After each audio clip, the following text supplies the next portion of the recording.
Welcome to Creative Civil Engineering Coach. This video is about BWSSB Recruitment of the year 2019 and this was the question paper for Civil Junior Engineering exam. Question number 1. The following test is not related to aggregate shape test. Aggregate shape test is done to determine the particle shape of the aggregate and each particle shape being preferred under the specific condition. So in order to determine the shape of aggregate, we use elongation index, flakiness index and angularity number test. All these three tests are related to aggregate shape test, but abrasion test is not related to aggregate shape test because this test is done to determine the property of hardness of aggregate and suitability for different pavement construction by using Los Angeles abrasion machine test. So this is not related to aggregate shape test. Question number 2. Los Angeles machine is used to test the coarse aggregate in order to determine its resistance to abrasion value. So option C is the right answer. Question number 3. Portland cement manufactured from pure white chalk and clay but free from iron oxide is known as. When the variety of ordinary Portland cement made from materials free from coloring of oxide of iron, manganese or chromium, such type of cement are called white cement. Option C is the right answer. Question number 4. The amount of gypsum usually added in the manufacture of the cement is usually limited to 3 to 5%. Option D is the right answer. If this content of gypsum exceeds the limit, it will lower the strength of cement and even lead to the poor dimension stability, which will cause the expanded destruction of cement paste. So it is basically an hydrated calcium sulfate denoted by CaSO4 2H2O, which means that it is basically a hydrated calcium sulfate which acts as a retarder in the cement and increases the setting time of cement. Question number 5. The ratio of percentage of alumina to that of iron oxide in the cement should not be less than. As per the code IS 269/1998, the chemical requirements of OPC, that is ordinary Portland cement, the percentage of alumina to that of iron oxide in the cement should be limited to 0.66. Option A is the right answer. Question number 6. The compressive strength of the second class brick should not be less than. So for second class brick, as per IS 1077/1992, the compressive strength should not be less than 7.5 mn per meter square. Option A is the right answer. 10.5 mn per meter square is for first class brick and for common building bricks should not be less than 3.5 mn per meter square. Question number 7. The size of modular brick is. Modular brick means it is a brick with a mortar thickness having a size of 200 by 100 by 100 mm. Question number 8. Which of the following is not a substitute for bricks? Among this following option, calcium silicate brick, concrete block, fly ash block, all these possess the same properties of normal conventional brick, so they can be used as a substitute for bricks. But clay bricks cannot be used as a substitute for brick because these bricks is made by mixing clay with the water and an aggregate such as to prevent the shrinkage and provide bulk. So clay bricks and pavers can be used for variety of the applications, but they cannot be used as a substitute for bricks. So option A is the right answer, clay bricks. Question number 9. The aggregate of dash shape having the minimum voids. Aggregate having a rounded shape which constitute about 32 to 33% of minimum voids increases the workability of concrete. But these type of the aggregates cannot be used in high strength concrete as they require lesser amount of water cement ratio, so that they are not considered for high strength concrete because of poor behavior of interlocking phenomenon. So among this following option, aggregate having a rounded shape will possess minimum voids. Option C is the right answer. Question number 10. In concrete, aggregates are. In concrete, aggregate behaves as an inert material which is chemically inactive. So aggregate behaves as a chemically inactive material. Option B is the right answer. Question number 11. The bulk density of an aggregate does not depend upon. Bulk density or unit weight of an aggregate is defined as mass of an aggregate per unit volume. The approximate bulk density of an aggregate that commonly used in normal weight of concrete is ranging between 1200 to 1750 kg per meter cube. Bulk density, it is also expressed in kg per liter or kg per meter cube. And this bulk density of aggregate depends upon size and shape of aggregate, specific gravity of aggregate, and grading of aggregate. Question number 12. The process of applying cement mortar under pressure through a nozzle is called gunniting. Option C is the right answer. By applying a pressure of 2.5 to 3.5 kg per centimeter square through the nozzle of a cement gun. So, right answer is option C, gunniting. Question number 13. The compressive strength of Portland cement mortar after 7 days of curing should not be less than 21.2 Newton per mm square. So, this is at 7 days compressive strength and 17.5 is at 3 days of curing. Suppose it is asked for about 28 days of curing, the compressive strength should not be less than 33 Newton per mm square. So in the given question it is asked for 7 days of curing, so it shall not be less than 21.2 Newton per mm square. Option D is the right answer. Question number 14. The briquette molds are used to determine the strength of cement, basically to determine the tensile strength of cement. Option B is the right answer. Question number 15. Segregation is responsible for. Segregation can be defined as the separation of constituent material of concrete. It results in honeycomb structure, porous layer concrete, and presence of sand streak also. In the wetter mix, if the water content is more, the chances of segregation is more. So as per IS 456-2000 from the clause 13.2, the maximum permissible free fall of concrete to avoid segregation may be taken as 1.5 mm or 150 cm. So segregation is responsible for honeycombing concrete, porous layer in concrete, and surface scaling in concrete. So all these options are correct. So the right answer is all of these. Question number 16. Approximate volumetric proportion of M25 grade concrete is 1:1:2. So option B is the right answer. This is for M25 grade concrete. This is for M10 grade concrete. And this is for M20 grade concrete. And this is for M15 grade concrete. So it is in the proportion of cement, sand, and aggregate. Question number 17. One of the defects caused due to natural forces in the timber is. The defect that arise due to natural forces in the timber are twisted fibers, shakes such as radial or hard shakes, wind cracks, upset, ringals, burls, water stain. These are all belong to defect that arise due to natural forces. So shakes belong to natural force defect. Option A is the right answer. Twist, split, and warp, all this belongs to seasoning of the timber, where the moisture content of the timber is removed in order to make it more durable and strengthen the timber. So these effects are due to seasoning of timber, and shakes belongs to defect due to natural forces. Question number 18. One of the defect caused due to seasoning of the timber. As I said earlier, seasoning is the process of removal of moisture content or water content present in the natural wood, so that in order to increase its durability and make it strength for commercial purpose. So among this following option, case hardening belongs to defect that arise due to seasoning of timber. So this is a seasoning defect. Burls and callus belongs to natural force defects. So option B is the right answer. Question number 19. The following is not a defect due to conversion of timber. Conversion of timber is the process of cutting of sawn wood into a section used for engineering purpose. And types of the timber conversion are ordinary sawing, tangential sawing, quarter sawing, and radial sawing. So among this following option, chip mark, tone grain, diagonal grain all belongs to conversion of timber, but upset belongs to natural forces defect. Chip mark, tone grain, vein grain are due to conversion of timber effects. So these are the defects that cause due to conversion of timber. So the right answer is option D, upsets. Question number 20. The following is not a hardwood.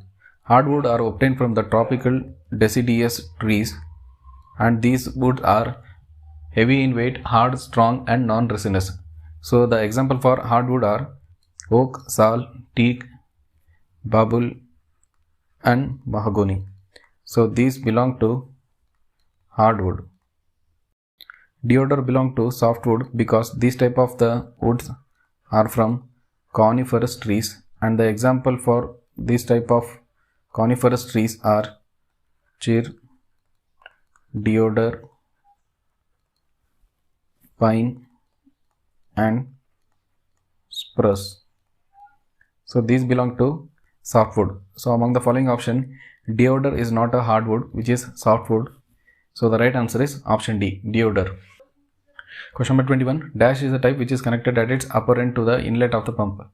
So the pipe connected to its upper end of the inlet of the pump means it is suction pipe. Option B is the right answer. So this is connected at its upper end of inlet pipe, and this is connected at its lower end of outlet. Strainer and footwall are connected at lower end at sump in order to lift the water. Question number 22. The vertical distance between the center line of the centrifugal pump and the water surface in the tank from which the water is to be lifted is called suction head or suction lift. So this will be in sump. The vertical distance between the center line of the centrifugal pump and the water surface in the delivery tank is called discharge lift or delivery head. So this is in delivery tank. Static head is the sum of suction head plus discharge head. So the static head will be sum of suction head plus discharge head. Manometric head is the head against which the centrifugal pump has to work, and it is given by the formula H is equal to VW to U2 divided by G, where VW is the absolute velocity at outlet and U2 is the tangential velocity at outlet, G is the acceleration due to gravity. So the right answer is option A, suction head. Question number 23. The relationship between the manometric efficiency, mechanical efficiency and overall efficiency is given by. Overall efficiency is the product of manometric efficiency into mechanical efficiency. By rearranging this formula, mechanical efficiency is the ratio of overall efficiency divided by manometric efficiency. So the right answer is option A. And the definition of this efficiency you can observe in this following picture. Question number 24. The relationship between the static head, delivery head and suction head of a centrifugal pump is given by. We know that the total static head is the sum of suction head plus delivery head. So by rearranging this formula, we can conclude delivery head is equal to total static head minus suction head. So the right answer is option A. Question number 25. For obtaining high discharge against a relatively small head, the pump required to be connected in. In order to achieve high discharge, the pump shall be connected in parallel combination where equivalent discharge is equal to sum of individual discharge. So that head will be constant in this parallel combination. So head is constant in parallel combination. So option B is the right answer.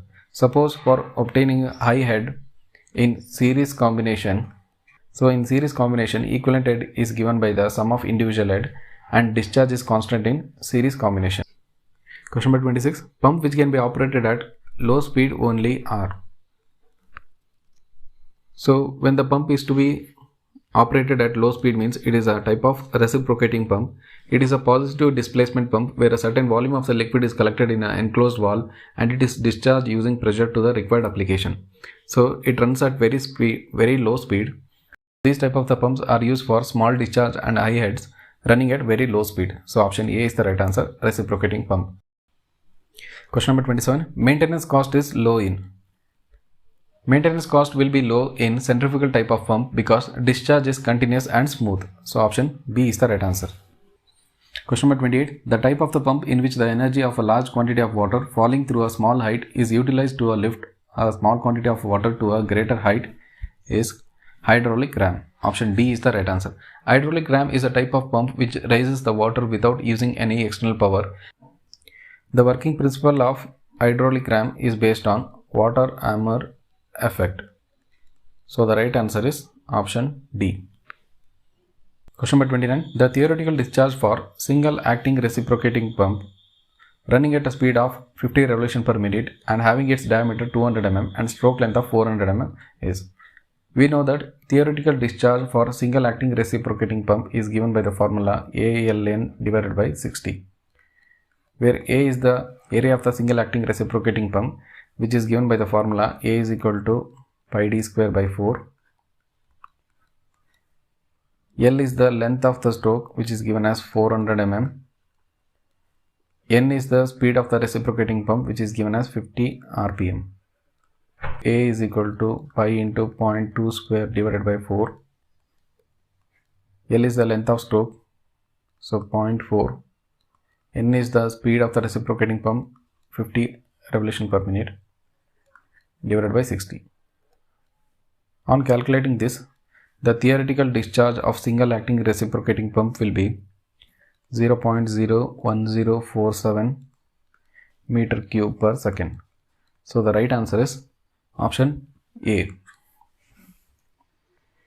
Question number 30. The type of the spring formed when the subsoil water is exposed to the ground surface by the obstruction of an impervious layer is called stratum spring or surface spring. So the right answer is option C. This is caused when the downward passage of the groundwater is in a permeable deposit is hindered by the underlying impervious layer. Question number 31. The pH value of the liquid may vary from. pH value is the measure of acidity or basicity of a solution. pH value is defined as the negative logarithm of hydrogen ion concentration, and the range of pH extends from 0 to 14. Option A is the right answer. Suppose if the pH value lies between 0 to 7, it is called as acidic solution, and suppose if it lies exactly at 7, it is termed as neutral solution, and suppose if the pH ranges between 7 to 14, it is called as basic solution. Question number 32. For potable water, the hardness should preferably be. Potable water means it is a water free from impurities or toxic substance, and therefore it is fit for drinking without any risk to health, and the pH value of the potable water should not be less than 6. The water having the hardness of about 5 degrees is reasonably soft water, and very soft water is tasteless. Hence, for potable water, the hardness should preferably be more than 5 degrees but less than 8 degrees. So option B is the right answer. Question number 33. The amount of residual chlorine left in the public water supply for safety against the pathogenic bacteria is called. The dose of chlorine should be sufficient so as to leave a residual chlorine of 0.05 to 0.5 parts per million after 10 minutes of contact. Higher the residual chlorine left in the supply, better and longer the chemical will be able to protect the system from contamination. So for normal domestic use, the amount of residual chlorine should be between 0.05 to 0.5 parts per million. Option C is the right answer. Question number 34. The length of rectangular sedimentation tank should not be more than. A typical long rectangular sedimentation tank has a length of ranging not more than 4 times the width of the rectangular sedimentation tank. So the right answer is option C.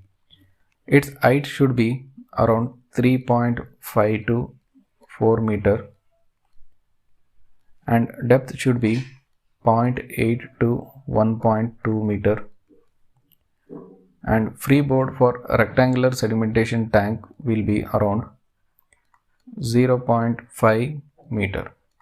So these are the basic design parameters for rectangular sedimentation tank. Detention period or detention time is defined as the time for which the water was in tank, and for in a coagulation process it is used for neutralizing the charge and form a gelatinous mass for trapping the unwanted particles. So for coagulation tank, the detention period should be 2 to 6 hours. Option C is the right answer. Question number 36. Disinfection of water results in. Disinfection is a phenomenon in order to kill the disease causing bacteria. Option D is the right answer.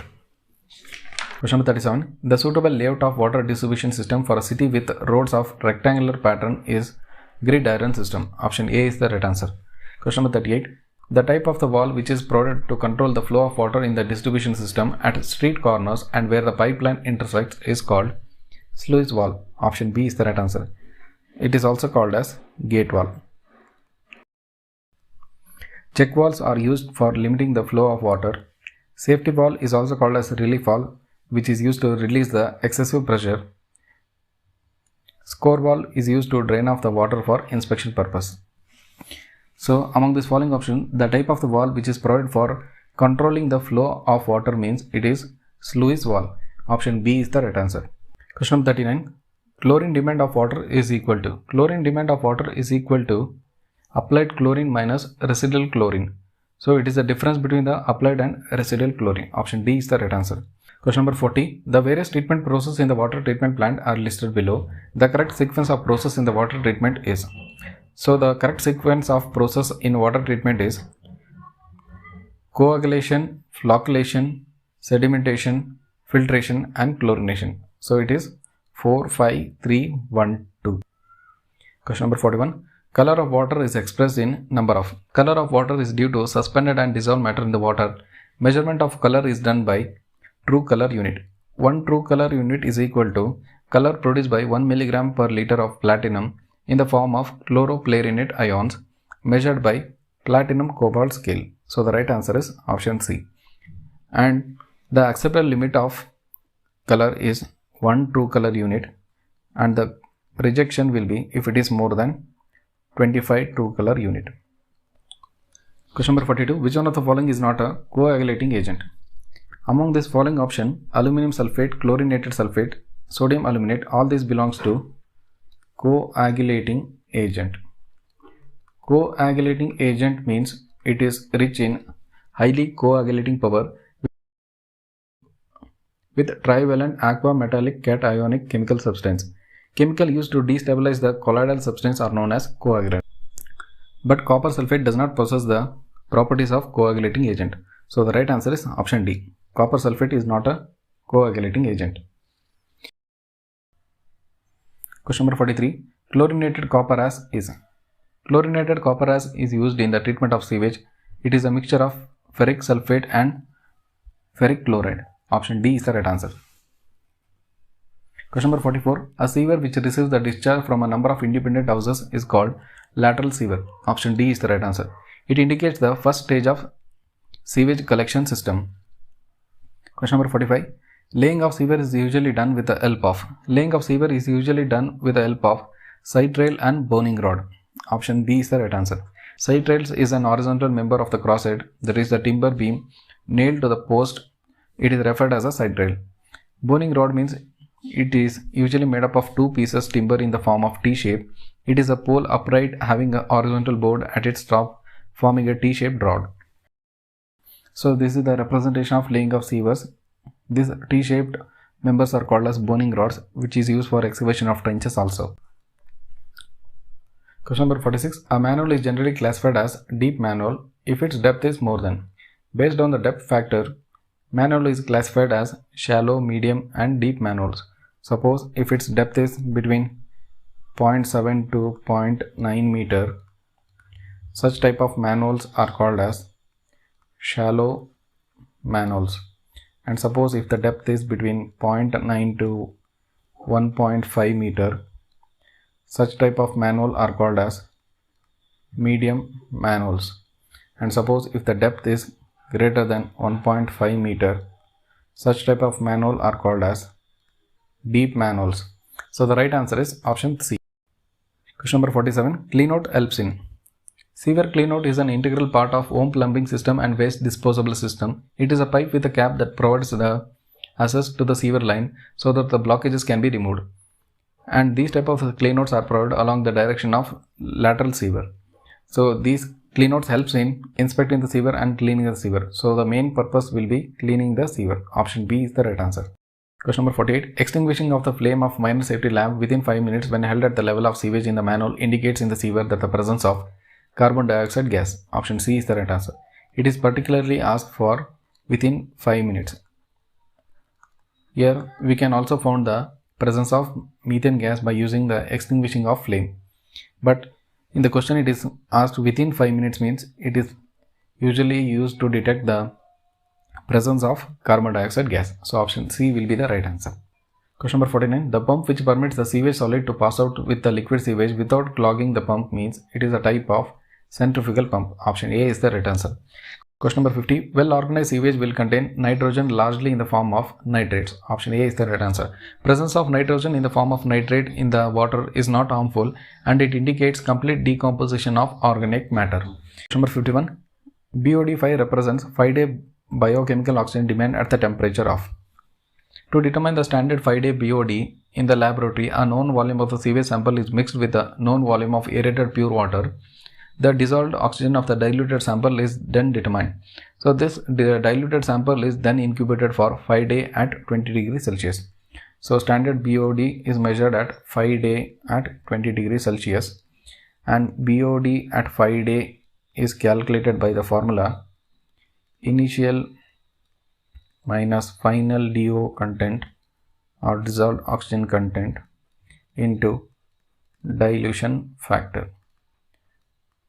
Initial minus final DO content means it is the amount of dissolved oxygen consumed by the test sample, and dilution factor means it is the ratio of volume of the diluted sample to the volume of undiluted sample. So the right answer is option D. It is usually measured at the temperature of 20 degrees Celsius. Question number 52. The type of the sewer which is suitable for both combined and separate system is called egg-shaped sewer. It is also called as ovoid-shaped sewer. Option B is the right answer. These type of the sewer are easy to accommodate the flow of sewage. These sewers have a depth of 3/2 times of width of sewers, usually constructed with a brick arch with the bottom inverted RCC. These type of the sewers are used in the dry weather. Self-cleaning velocity is available due to greater depth of water as compared to other section. So the best type of the sewer would be egg-shaped sewer. Option B is the right answer. Question number 53. The gas from the sludge digestion tank is mainly composed of methane gas. Option D is the right answer. It constitutes about 65 to 75%. It is a colorless and odorless gas. So the main gas from the sludge digestion tank is methane. Option D is the right answer. Question number 54. A pipe which is installed in the house drainage to preserve the water seal of the tap is called stack or vent pipe. So the right answer is option A. Question number 55. The detention period for the sewage sedimentation tank is in the order of. Detention time is the average time for which the sewage is detained in the tank. It is usually range between 1 to 2 hours. Option A is the right answer. Detention time of the sedimentation tank is defined as the theoretical time required for sewage to flow through the tank. Question number 56. If the sewage contains grease, fatty oils, these are removed by skimming tanks. Option D is the right answer. Floating matter such as oil, fat, grease, etc. rises and remains on the surface of the wastewater until it is removed. So these type of the floating matters is removed only by skimming process, while the liquid flows continuously under the partition of baffles. Therefore, the process in which the skimming tank is used is called skimming phenomenon.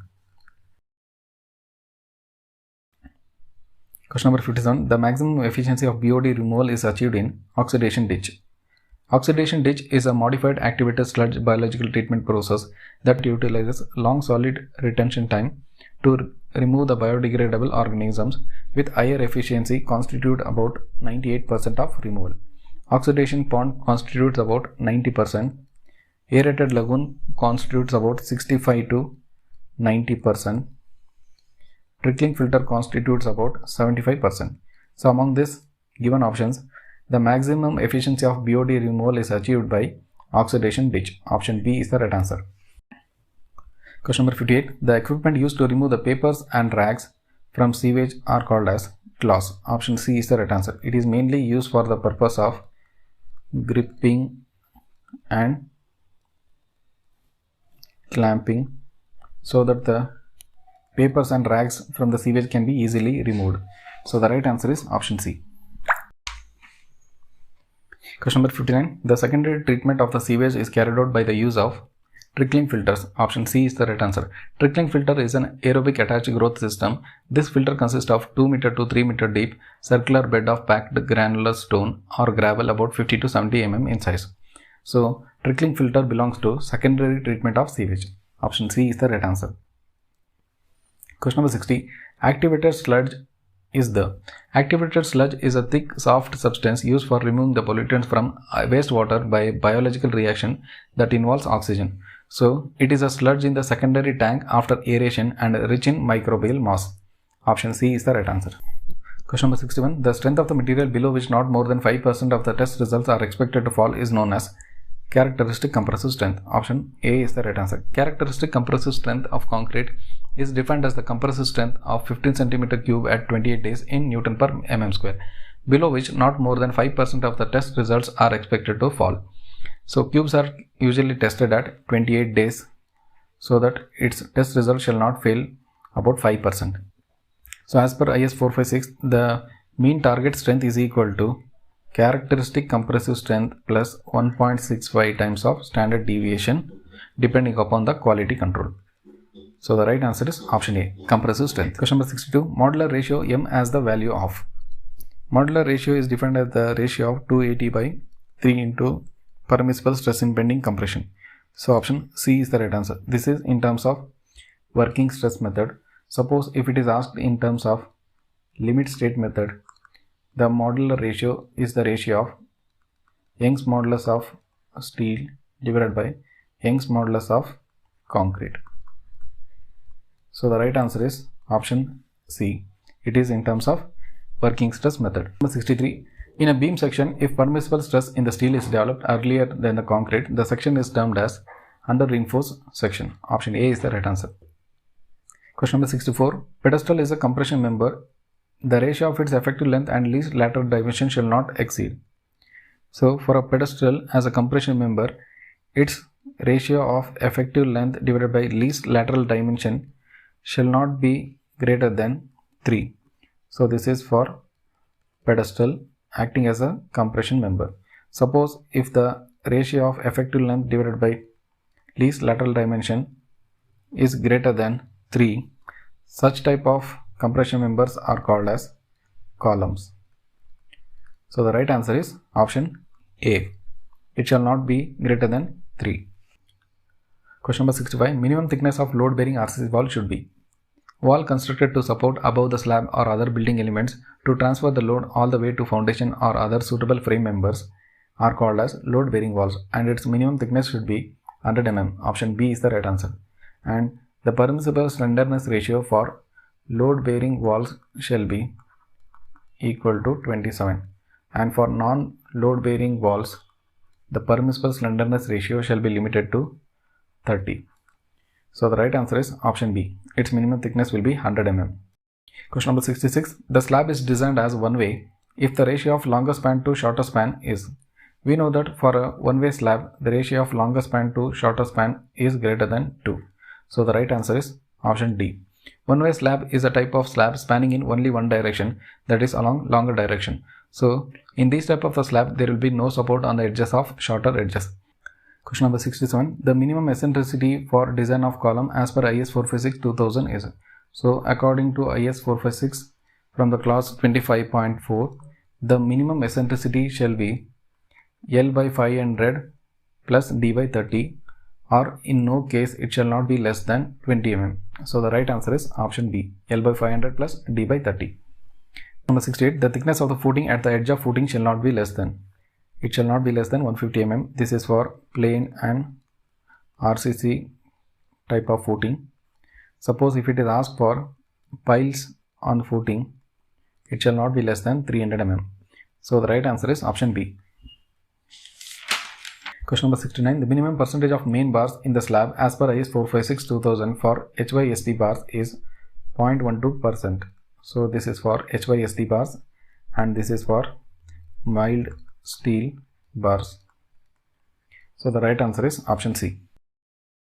Question number 70. Partial safety factor for concrete in limit state method of design is 1.5.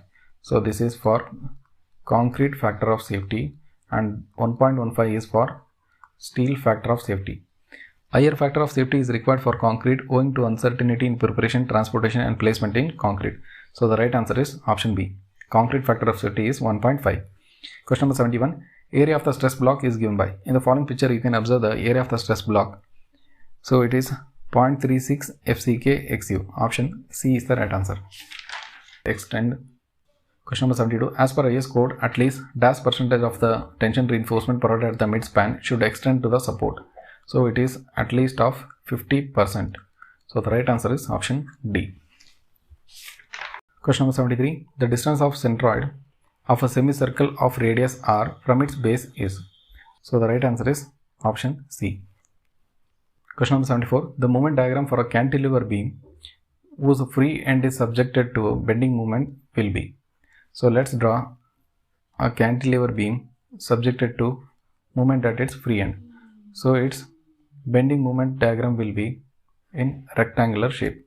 So the right answer is option B. Question number 75. The ratio of moment of inertia of a triangular and that of rectangular having the same base and same height about their bases is. So for a triangular section acting at its base, the moment of inertia is given by BDQ by 12. And for rectangular section, the moment of inertia at their base is BDQ by 3. So the required ratio is BDQ by 12 divided by BDQ by 3, which means that it is 1 by 4. So this is the required ratio. 1 by 4 is not in the given option. So there is ambiguity in this question. Here the question might be ratio of moment of inertia of a rectangular section to its triangular section. So for this question the ratio will be 4. So the right answer is option D. In the following picture you can observe the detailed solution for this question.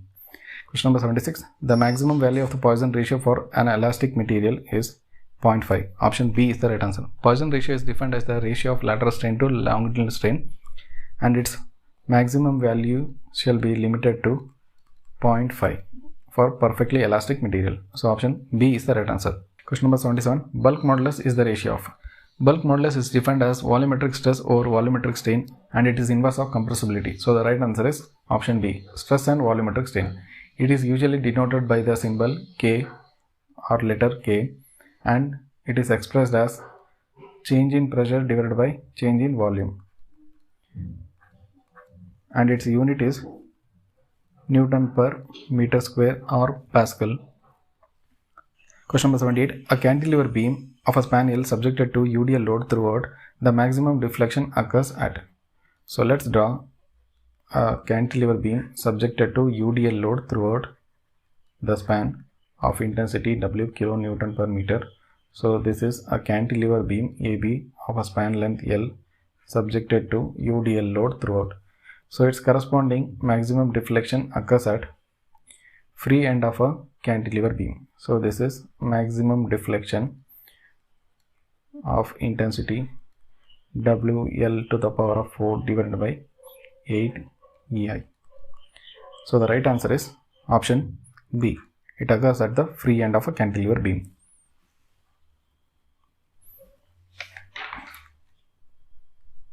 Question number 79. Euler's critical load of a column of length L, one end is fixed and the other end is given by. So for a column, when it is fixed at one end and the other end is hinged, its effective length is given by L divided by square root of 2. So its critical load will be square root of 2 square pi square EI by L square. On solving this, the critical buckling load will be 2 into pi square EI by L square. So the right answer is option B. Question number 18. The maximum deflection of simply supported beam subjected to central concentrated load W is equal to. So let's consider a simply supported beam subjected to central concentrated load of W. So its corresponding deflection will be acting at midspan of the simply supported beam. of intensity WL cube divided by 48 EI. So the right answer is option A. Suppose if it is asked for simply supported beam subjected to UDL load, so its maximum deflection will be WL cube divided by 192 EI. So this is for UDL load and this is for point load or concentrated load. Question number 81. A cylinder is said to be thin if the ratio of its thickness and diameter is less than 1 by 20. Option D is the right answer. Question number 82. The product of moment of force multiplied by its perpendicular distance is called moment of force. It is also known as torque. So the right answer is option C. Torque can also be defined as the product of force and perpendicular distance between the axis of rotation and the point of application of force. So moment of force about a point in a simple words can be defined as measure of ability of body to rotate about a specific point or axis. So the right answer is option C. Question number 83. The shear force at a point on a beam is the algebraic sum of all the forces on either side of the point. So the right answer is option A. Question number 84. A section is said to be in pure bending if it is subjected to. Pure bending is a condition of stress where bending moment is applied to a beam without simultaneous presence of axial shear force or torsional forces. So pure bending occurs only under the constant bending moment, since the shear force V is equal to change in bending moment with respect to shear force, which is equal to 0. So the right answer is option C. It is subjected to constant bending moment and 0 shear force. Option C is the right answer. Question number 85. The bending moment diagram for a beam loaded with uniformly distributed load of W per unit length will be. Let's consider a simply supported beam subjected to UDL load throughout the span. So its corresponding bending moment diagram will be always in a parabolic shape. So the right answer is option D. It is a parabolic curve. Question number 86. Strain energy is defined as the energy stored in a body when strained within its elastic limit. So option A is the right answer. Option B. Energy stored in a body when strained up to a breaking point of the specimen means it is defined as modulus of rupture. So this is a definition of modulus of rupture. Maximum strain energy which can be stored in a body means it is defined as proof resilience. And proof resilience per unit volume of the material means it is modulus of resilience.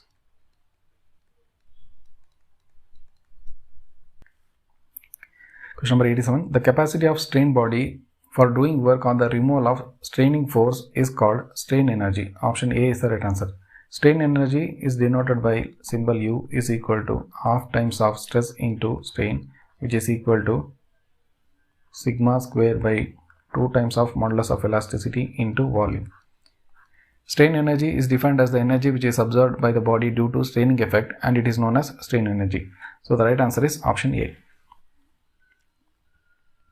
Question number 88. The maximum deflection of a cantilever beam of length L with a point load W at its free end is.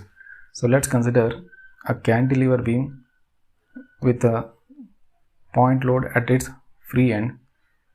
So this is point load at its free end. So its corresponding maximum deflection will be. So maximum deflection will be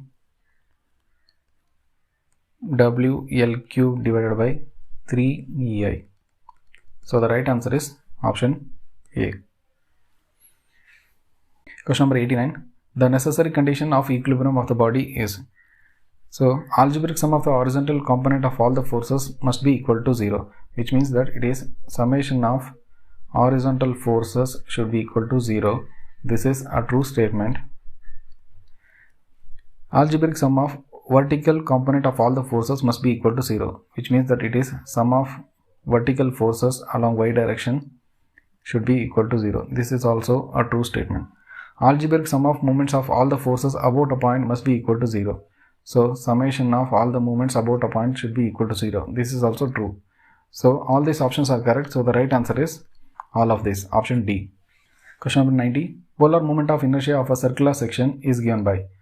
So for a circular section, the polar moment of inertia is given by Ixx, Iyy. It is moment of inertia along x and y direction which is equal to pi d to the power of 4 by 64. So its corresponding polar moment of inertia means it is J is equal to 2 times of moment of inertia along x or y direction. So it is 2 into pi d to the power of 4 divided by 64. So it is 2 1s are 2 32s are. So the polar moment of inertia for circular section will be pi d to the power of 4 divided by 32. So the right answer is option B. Question number 91. The percentage ratio of oxygen available in the sewage to the oxygen required to satisfy one stage of biochemical oxygen demand is termed as relative stability. Option C is the right answer. It is defined as the ratio of BOD removed divided by total BOD content. So option C will be the right answer. So as the DO level of the sewage is equal to oxygen required to decompose the organic matter present, total BOD will be removed. So the relative stability will be achieved for about 100%. So the right answer is option C. Question number 92. The effluent from the septic tank is generally discharged into. Since the effluent from the septic tank is high level of BOD, it is directly discharged into soak pit. So right answer is option D, soak pit. Question number 93. If P is the percentage of the water required for normal consistency, water to be added for determining its initial setting time of the cement. So for initial setting time of the cement, the water to be added will be 0.85 times of P. Option D is the right answer. This is for initial setting time. Suppose if it is asked for soundness test of cement, the percentage of the water to be added will be 0.78 times of P. And suppose if it is asked for compressive strength of cement, the percentage of the water to be added will be P by 4 plus 3%. So in the given question it is asked for initial setting time of the cement. So the right answer is option D. Question number 94. Gypsum is added in the manufacture of ordinary Portland cement in order to. Gypsum is usually a retarder which is added to the cement to prevent early hardening or flash setting, allowing more working time. So these retarders are the admixture that allows to slow down the chemical reaction of hydration so that concentration can remain plastic and workable for more duration. So gypsum is added to lengthen the initial setting time. Option B is the right answer. Question number 95. Size of the mold for testing compressive strength of the cement is. So for compressive strength of the cement, size of the mold shall be 70.6 mm cube. Option A is the right answer. Usually 3 numbers of cubes will be tested for determining the compressive strength of cement. Question number 96. The ultimate strength of the cement is achieved by dicalcium silicate, which constitute about 25 to 40% of the cement. This bulk compound is also known as belite. So out of these bulk compounds, dicalcium silicate undergoes very slow reaction so that it possesses ultimate strength of cement. So option B is the right answer. Question number 97. The percentage of the water absorption for fire bricks should not exceed when immersed in water for about 24 hours. It is usually range between 5 to 10%. Option A is the right answer. Fire bricks is also known as refractory bricks. These type of the bricks are mainly used to resist high temperature for around 1700 degrees Celsius. Question number 98. The refractory bricks are used for the construction of. Refractory bricks are used for the construction of combustion chambers, mainly to resist the higher temperature for around 1700 degrees Celsius. So the right answer is option D. Question number 99. The dolomite bricks are called as basic refractory bricks. These are usually manufactured from magnesia, dolomite or bauxite. So the right answer is option C. Dolomite bricks are called as basic refractory bricks. These type of the bricks are highly resistant to corrosion, so that these are used for lining surface having basic slag. So the right answer is option C. Question number 100. The bulking of sand is caused due to. Bulking of the sand is caused by increase in space between the particles caused by surface tension or moisture. So bulking of the sand is the increasing total volume of the moisture fine aggregate over the same dry mass. So it is a phenomenon of increase in sand volume due to increase in moisture content. So option A is the right answer. Increase in moisture content or surface moisture.